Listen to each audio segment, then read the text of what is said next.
Okay. So Anders, tell me about the business model of Stokab. The business model is that we provide only dark fiber and the network is open for everyone on equal terms. And we have absolute no service, only the passive cables, and it's up to the customer to use it and do what they want. And the way we do when we're building, because we need to have enough with fiber, not be a lack of fiber. We normally we put down 10 millimeters, 110 millimeter tubes, and depending on which area we are in, it's 3 up to 12 of this. And in every this 110 tubes, we have 4 smaller tubes, as you can see here. And then we normally use 6 cables with 640 fibers. And important things in this is to always have one of these smaller tubes empty. So when you have one cable with a lot of customer, you can insert a new cable with more capacity, move the customer from the old cable to the new one, and then you reject the old cable, so you have a new empty tube. So you can always screw and be able to deliver all the fiber you need in that case. What type of fiber, from who are you purchasing the fiber today? We always have from 2 different deliverers, because it's always good to have competition in that case. We have both from Ericsson, and I think it's Japanese who is building the cables, right. And from Nexans, who is I think a French company today. Okay. So we have using ribbon cables to be very fast to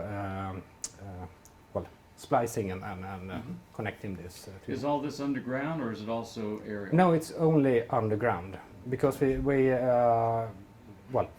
both because it's more secure, right. And it's more easy to handle that. We have a lot of manholes also, and we also have a lot of small nodes, small rooms in basement where we can easily connect this. And the tradition also in cities in Sweden is that you use the underground and not in the space. Okay. And what can you tell me about how the network topography has changed over the last decade, and even today when there's a lot of demand for fiber from a lot of different people? Yeah. How has the topography in terms of the way you like the fiber changed? Well, from the beginning, we started more than 20 years ago. It was the big players who did not want. So we started with, say, in the finance quarter, we had a bank and all the people.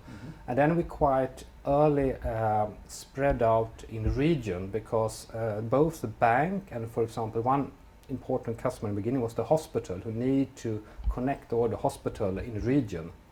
And the hospital, by the way, saved a lot of money when they have been able to procure data and telecom as a service. And then we have, follow the money or follow the customer. So we have, beginning we started to the industry area and so on, and then we more density and density and density. And about last 6-7 years, we really focused on fiber to the home. So I really built to. So now we have connected about 90% of the households here in Stockholm with fiber. So it's a very dense network right now. And our lesson is that you always, the market always need more fiber than you think before. And today I would say everyone needs it, and it's just growing more and more. What impact is providing mobile backhaul to the LTE towers? Well, even doing to incremental lateral builds to buildings. What impact does it have in terms of having to keep resplicing into your cable? How have you handled the splice boxes and that sort of thing to keep up with the incremental demand? Okay, two also.